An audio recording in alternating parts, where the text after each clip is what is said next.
Hi y'all, welcome back and another rip-roaring episode of physics here. So let's get started. Last time we were talking about motion and specifically the ideas about how we measure it. So motion and how we measure motion, namely by looking at positions of objects. And then from those positions, we can identify changes in positions. And of course, if we know the time interval between those, then that gives us the average speeds. And then we go further, same song and dance. If we know changes in speeds and the time intervals, this gives us average accelerations. Average accelerations. So if you're not remembering this, or if this sounds unfamiliar, why don't you go ahead and go back and take a look at another video. Now we'll stay on the same topic today, but what we're going to actually do here is start looking at graphical interpretation. So we're interested today, or in this video, about understanding the graphical interpretation or the graphical consequences of these relationships. So I guess maybe we'll start off here. Let's go ahead and pull this over. Let's go ahead and start with something like this. So I've obviously prepared this beforehand. And the question is this: if I look at this graph, so I have something that says position versus time, position being the dependent variable, time being the independent variable. The question is I guess we'll do it this way: between what 2 points or 2 times is, and we'll say the speed highest. So this is a graph of the position of an object versus time, and we'll go ahead and assume that the object is moving in a straight line. And so then, yeah, what time, between which 2 times is the speed the highest? Go ahead, take a minute, figure that out. Okay, if you need more time, go ahead and pause the video. Excuse me. And we'll go ahead. So from this graphical representation, you know, okay, well, my average velocity in the x direction is delta tx over delta t. So how am I supposed to get that over from this thing? And I would say, hey, remember, you know from algebra, I don't know, 6th, 7th grade, something like that, this is very similar to a different equation that you're familiar with. Namely, if I put the change in position on my vertical axis and the change in time on my horizontal axis, this looks an awful lot like rise over run. Rise over run, right? X being in the rise, time being the run. And so in a position versus time graph, my average speed or my average velocity is given by the slope. I'm sure intuitively that should make some sense. Steeper slope means your position's changing faster, and that per unit time, that means that you're moving faster. So then all we have to do is actually identify what has the largest slope. And so if you said 0 to 2, if that was your answer, that's fine. If you said, wait a minute, there's actually a larger one right here. 1, 2, 3, 4, excuse me, it's the same. So there's the same one right here between, say, 5 seconds and 7 seconds. That's fine as well. Okay. The idea, though, is that I want you to connect with is that on a position versus time graph, the slope is the average, the x component of the average velocity, or assuming that everything's moving in a straight line, that's the speed of the object.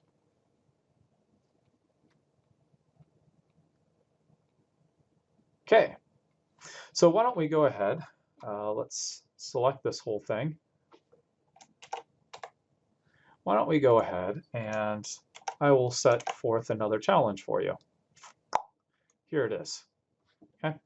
Why don't we work on drawing, oops, why don't we work on drawing from this position versus time graph, why don't you go ahead and draw a graph of speed versus time. So go ahead, pause the video, take a minute or two and go ahead and figure that out? Good. Okay, so presumably that's enough time for you. We'll go ahead and look. So rise over run, the first from 0 to 2 seconds, we see that we go up 4 units, so we move 4 meters every 2 seconds. Well, 4 divided by 2, that's 2 meters per second. So let's go ahead, and for the first 2 seconds, we're moving at 2 meters per second. Then you notice from 2 to 3, my slope doesn't change at all, so I must not be moving. So my speed, oops, let's make that nice and thick so you can see it. So my speed drops to 0. And if you want, I guess we could connect those lines. Then, for the next 2 seconds, I decrease a meter. And this is where the negative sign comes in handy. I go down 1, I'm going over 2. So now I'm moving half a meter per second in the negative x direction. So now I'm downwards. Okay, oops, that last one doesn't belong. Then it's -2. So then it drops to -2. Do that. Go. Goes back to 0 for a second. And then last but not least, it's 1 meter every second. So we go up to a positive 1 meter per second. There we go. There we go. We're all set. So sorry, that looks a little ugly, but you can kind of see I'm just finding the slope for each section. So I've got 5 or 6 different sections here. And then I calculate the slope, and then I just plot that. Good. So, good. So let's go ahead and get rid of all of that.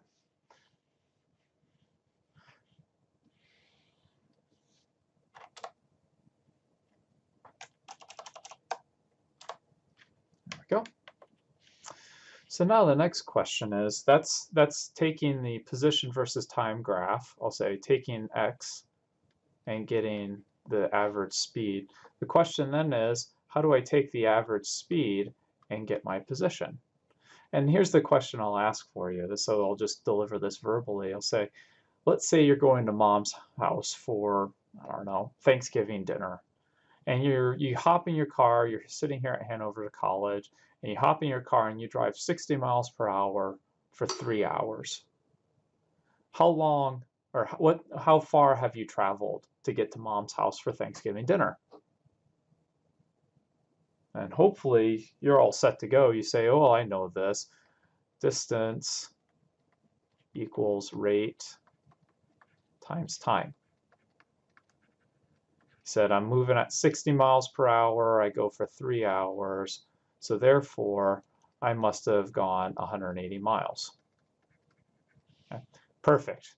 You got everything down. In fact, I'll recast this. I'll put it in our physics notation. This would be delta x equals v average in the x direction times delta t. So that's what you're really using there. So perfect. You've got the idea down. That's all we really need. Except that now we're going to do it in graphical form.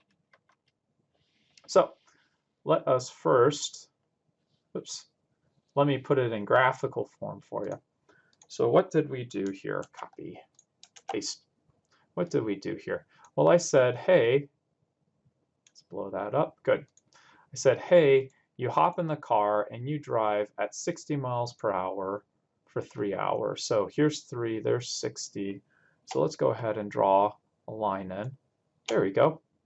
There is a graph of the speed versus your time. And you notice, okay, well, here's my speed 60, my time 3. Hopefully you see that, yeah, you're finding the distance versus time, or the speed versus time. You're actually just finding the area beneath this curve. Oops. Right here. Right? You're just finding this area. In fact, if I said, hey, how long does it take you to go 60 miles, you'd say 1 hour. Or if I told you you're driving for 2 hours, you'd say, okay, well then I've gone 120 miles. So you already know how to do this. This is just the graphical way, is that you're finding what we call the area beneath the curve. Here's your average speed, V average, x direction.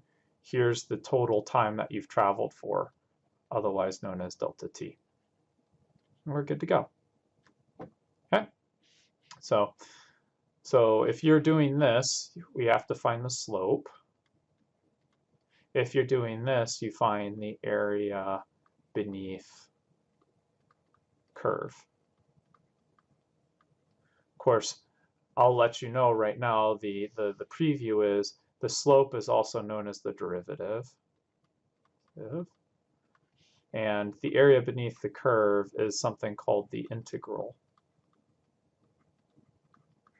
Okay. So those are the ideas that you're going to be using.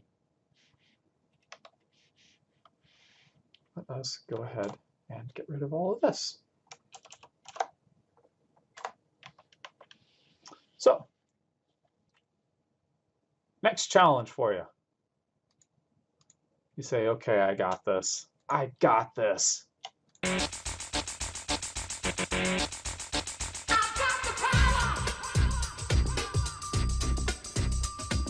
Got this, I got this, good.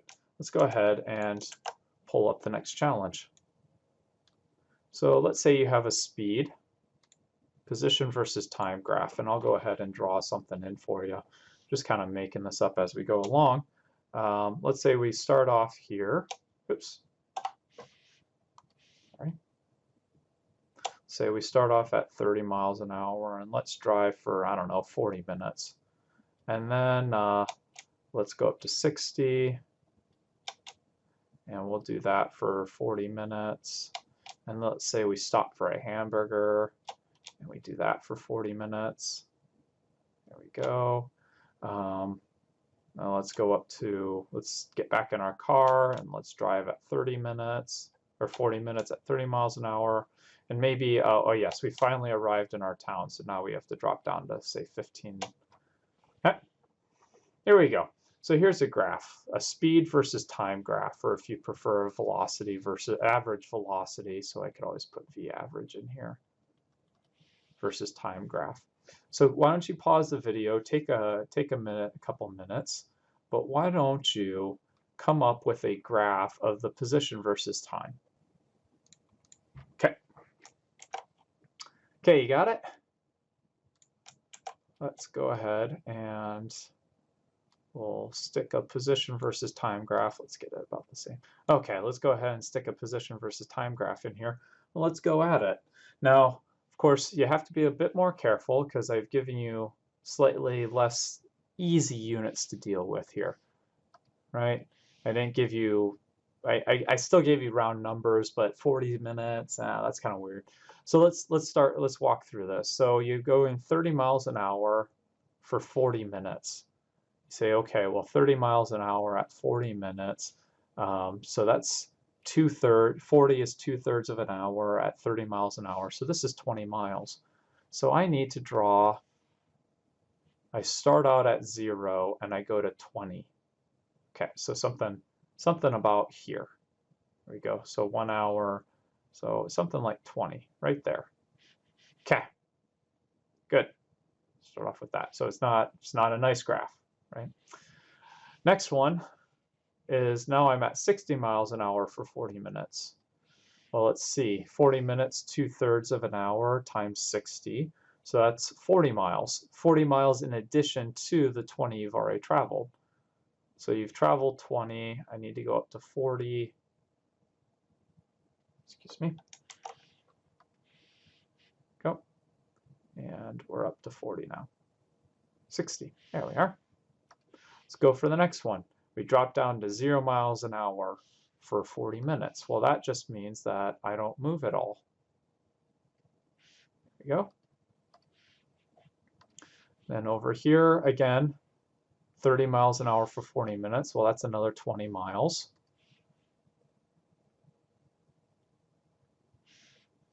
And last but not least, we do 15 miles an hour for 40 minutes. That's really slow. That's another 10.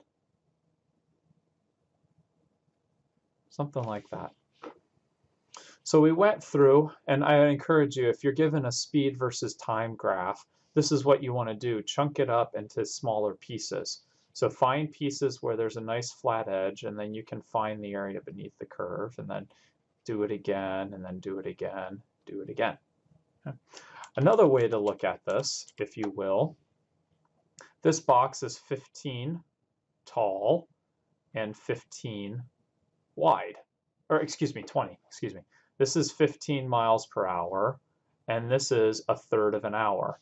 So each one of these boxes represents a distance of 5 miles. So you could always count up the boxes too. 1, 2, 3, 4, that's 20 miles. 1, 2, 3, 4. Well, this is 40. So this is 40. This is another 20. This is 10. So that's just a different way of looking at the same problem. If you prefer to think of it as how many boxes fit beneath the line, you could always do that. 5, 10, 15, 20. Keep going that way. Good. Questions?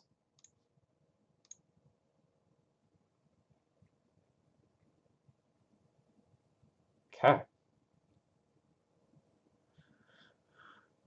So let's go ahead and think of another same idea. We're going to keep going ahead and thinking about these graphs. I'm going to give you a different graph here. So let's move on to the next question. What happens if I give you a speed that is not constant, but rather is linear? Something like this. So go ahead, take a minute or so, see if you can come up with what the position versus time graph is going to look like for this.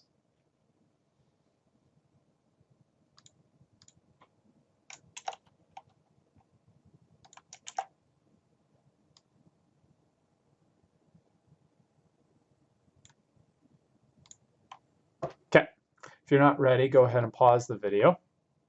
Well, probably need to pause it anyway. It's not very much time. And we'll go ahead and hack away at this. And the first thing I'm going to point out to you, so if we want to go with the kind of square counting method, which is perfectly fine, we can do that.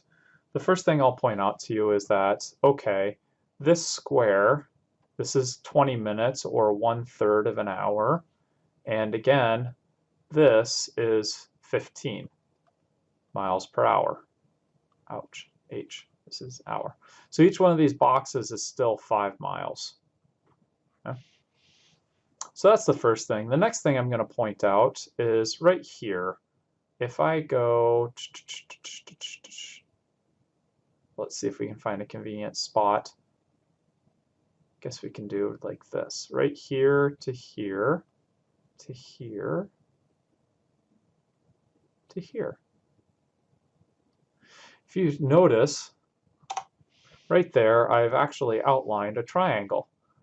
So you can do one of two things. One way to do it is, say for example, this is 1.5 hours, right? I'm halfway between 1 and 2, so this is 1.5 hours. And you could go through and you could count the triangles, you could, or the squares. You could say, here's 1, here's 2. We'll take that this piece right here and add it to that piece. So this piece and this piece gives us 3. And this piece and this piece give us about 4. And this one gives us a little bit more than, say, 4.5. So 4.5 times 5. So this will be something like 22. So you could say it's something like 4.5 boxes. Each box counts for 5 miles. So that's 22. We could go ahead and go at that. 22.5. Even better. Say 22.5 miles. That's one way to do it. The other way that we could do it is that you know how to calculate the area of a triangle. That's just 1/2 base times height. And so what you could do is you could say, okay, well, this is 1/2. My base is 1.5 hours. My height is 30. And so I go through and do the algebra. Let's see. 0.5 times 30 is 15. 15 times 15 is indeed 225. And then I move the decimal place back over. So either way, you end up with 22.5 miles. So at 1.5 hours, we should be at, so this is 15, 22.5, right there. Okay. Well, let's do the same song and dance, except this time, well, you notice, first of all, let's do it for, say, 3 hours. You notice, first of all, I have the same triangle that those two triangles, the red one and the yellow one, are the same. So this must also be, this is 22.5 miles. And the only other thing I have to do is find the area of this rectangle down here. Count it out. I'm just going to do the algebra. So this is 30 tall, and it is, oh, now I got to look at this. It's still 1.5 times 30. So this is actually 45 miles, right? Or exactly double 22.5. Duh, should have thought about that. Anyway, so at the end of the day, how far have we gone after 3 hours? So after the first hour, we've gone 22.5 miles. After 3 hours, we have gone the whole thing, which is 22 plus 22.5, that's 45, 2 times 45. So at 3 hours, we're now way up here, right there. Okay. And even if we drew some straight lines, we can already start to kind of get a feel that it's not just a straight line. You see how the red spot's not on there anymore. It's not just a straight line through the red spot because the yellow line's really far up there. So you can already start to kind of get some idea that maybe like that. Okay. Now this, of course, I've put in straight lines. If we put in more data points, so say instead of just doing 1.5 hours and doing 3 hours, we could put in more data points. We could say do 2 hours right here. Okay. Now it's not nice numbers. Maybe, okay, here we go. 2 hours and 20 minutes. So let's pick a different color. We'll make it green. If I do 2 hours and 20 minutes right here, so this is 2 hours and 20 minutes. That's 2 1/3 times 45. Right? This is 45. It's halfway between 60 and 30. That's 45. So you could figure out the area would be 1/2 45 times 2 1/3. Okay. Could go ahead and calculate that out. Well, let's see. 2 1/3, that's 7/3 times 45. So 45 divided by 3 is 15 times 7 would be 105, and then half of 105 would be 57.5. So at 2 1/3 hours, we're actually at just shy of 60. So somewhere right here. Okay. Or maybe perhaps you want to do it at 40 minutes, 2/3 of an hour. At 2/3 of an hour, right here, you're at 15 miles an hour. So 2/3 times 15, well, 15 divided by 3 is 5 times 2 is 10, and then half would be 5 again. So this is 7.5, so 5 should be down here. So 5 would be right there. And now you can really start to see, even if I just connect these with, straight lines, now you can really start to see what's going on here. Okay? And in fact, the most, if we did all of the data points, if we did the integration and we did it all the way through, putting data points at every single, so you pick a time, you do the calculation, pick the next time just slightly bigger, you do it again, you do it again, again, and again. Actually, what you're going to end up with is what's called a quadratic. In other words, your position as a function of time is going to be proportional to t squared. Maybe I shouldn't use the word proportional, but yeah, your position versus time is going to go like t squared. We'll actually derive the physical equation next video. Right now, we're just doing this all in terms of interpreting the graphs. I haven't done anything fancy. I've just found the area beneath the curve, and we find that the distance as a function of time is actually quadratic. It goes like t squared. Okay? Cool. There we go. Okay, so getting rid of all that, and I apologize, I haven't prepared anything in advance for this one, but you at home, you can sit here and draw on your piece of paper. You should be taking notes, right?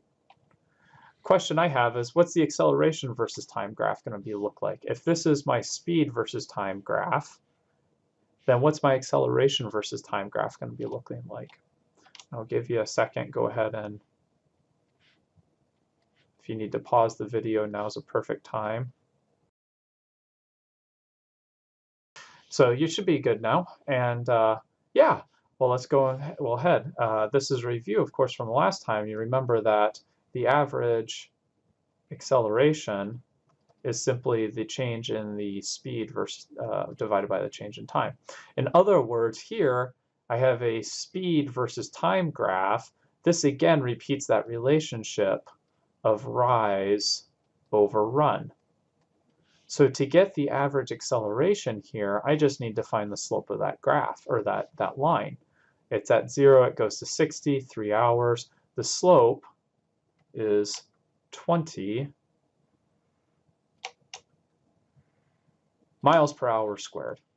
In other words, this is what it stays at. This is the acceleration for 3 hours.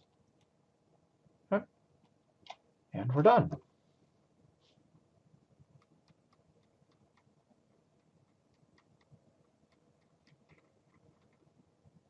Okay. So let us get rid of that. So we've done constant velocity and kind of talked about, well, how do we get the position graph from that? I guess we could have also talked about the acceleration graph, but if the velocity is constant, then nothing happens. Then we went for a linear velocity, a velocity that is a straight line, but it's not constant, right? So the slope is constant, the acceleration is constant, but the velocity of the object is non-constant. So, and we found that you end up with like a quadratic position as versus time. So the other question, the last thing I should ask is, what happens if the velocity is not linear?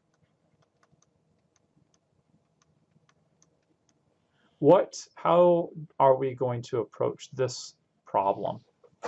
So, for example, if I hand you a graph, oops. If I hand you a graph of, oh, okay. Excuse me. Copy. Get a better one.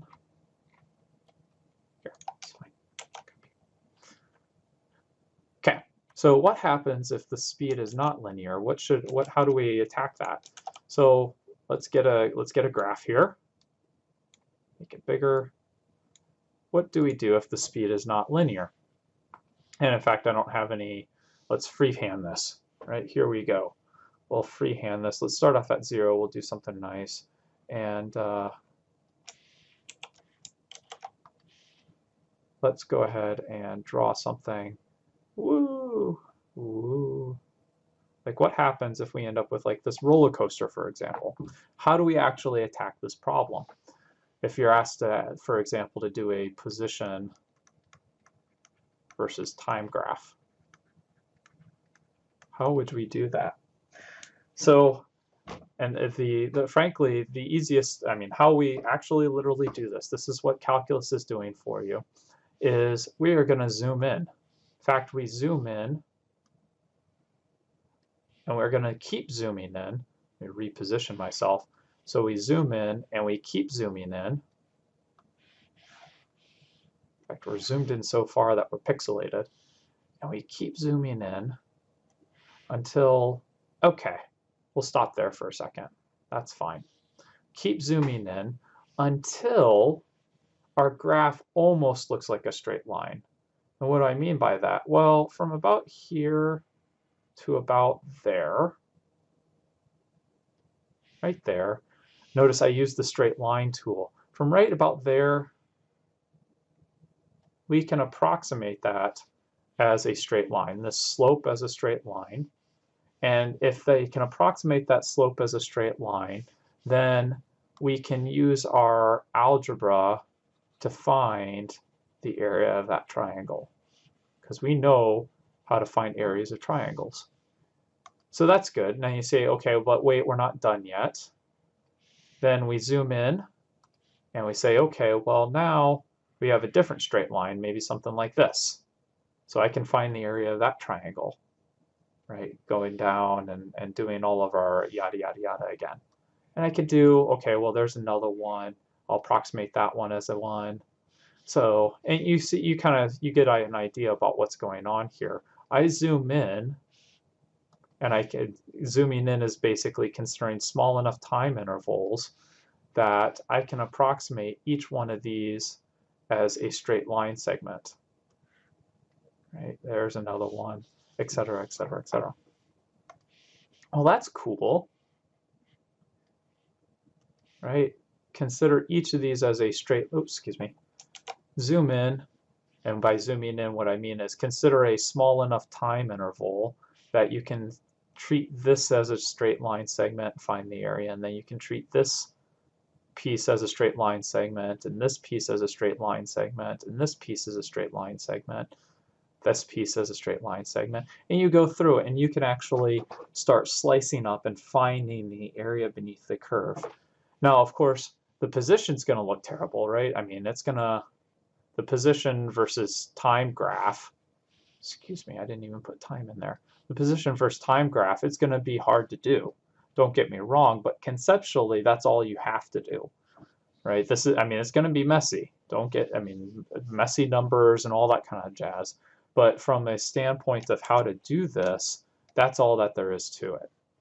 Okay, so you're going to get, I don't know, half a second times 1, so you'll get 1.5, or 0.5. So 0.5. 0.5 right there. And then this next one is something like, I mean, half a second times 1, so that's 1.